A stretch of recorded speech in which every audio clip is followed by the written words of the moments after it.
Okay, Laura, you have something to ask. Yeah.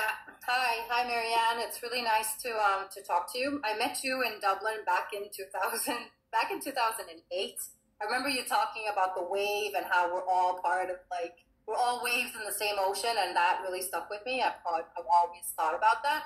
I'm a life coach myself, so I make an effort to help out in the world and improve things. And I wanted to ask you. I'm all about, women's empowerment and empowerment in general. I'm in a book now that just got published. It's called Quiet and Badass, and it's 18 women, and it's all about inspirational stories, inspirational and motivational stories. Congratulations.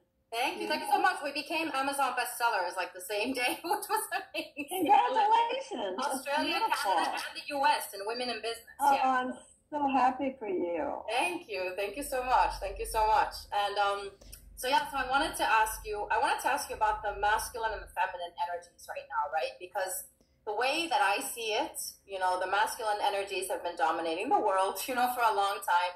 And the way that I see it is that the feminine energies are rising to bring balance, to those energies. What's your, point of view about that? Well, I think that that's without a doubt true, all the conversation about the patriarchy.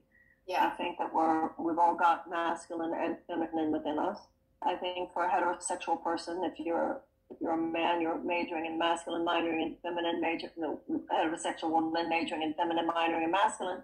And now this newer generation with all the binary, it's fascinating what's going on. So there's a new generation obliterating even some of that, coming up with new energies, etc.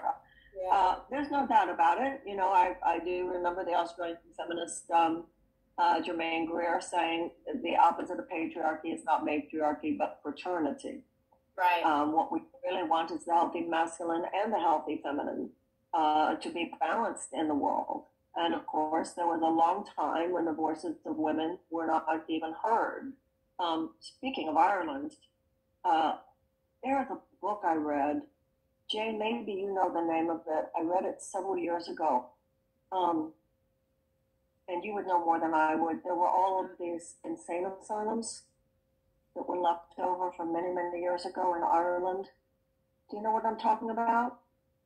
There was a time when girls who we would just deem Sorry, wild. that wasn't a book by Ivor Brown, was it? Dr. Ivor Brown? I don't remember. It was just... Sounds like the Magdalene laundries or something. Yeah, I was thinking that as well. The Magdalene laundries. Yeah. So, every country, and I know you've had a lot with the Catholics, etc. Every country is coming to terms, Canada with the native schools in America so much.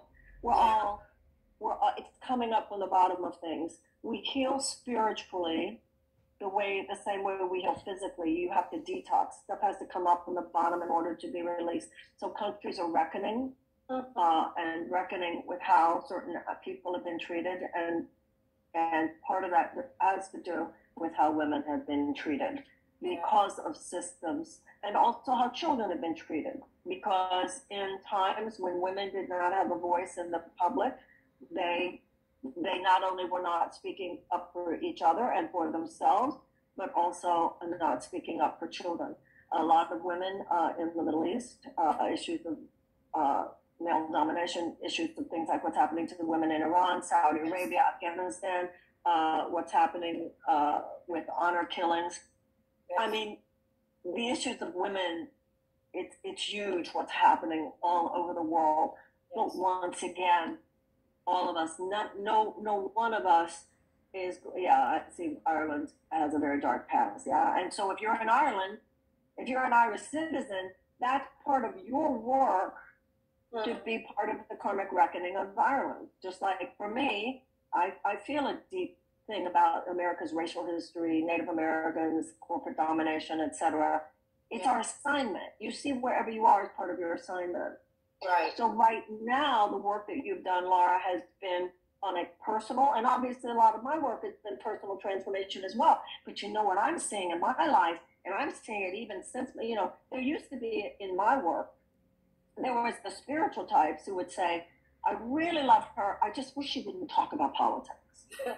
Then there were people in politics, I really like a politics. I wish he'd stop talking about like God and love and forgiveness.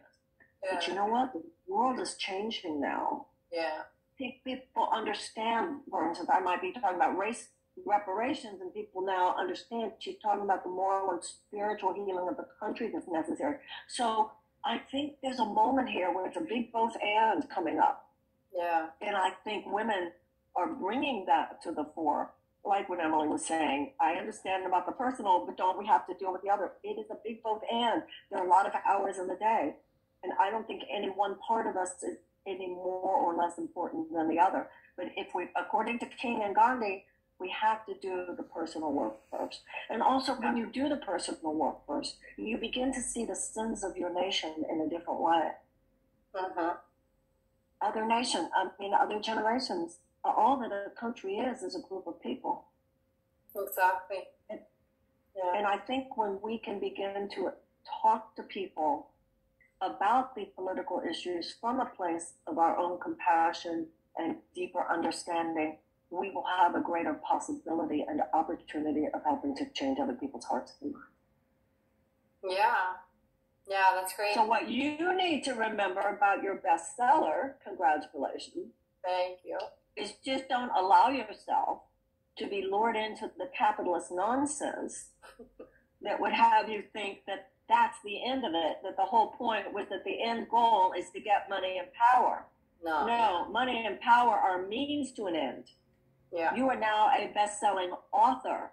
Yeah. So you get to have one night of, you get to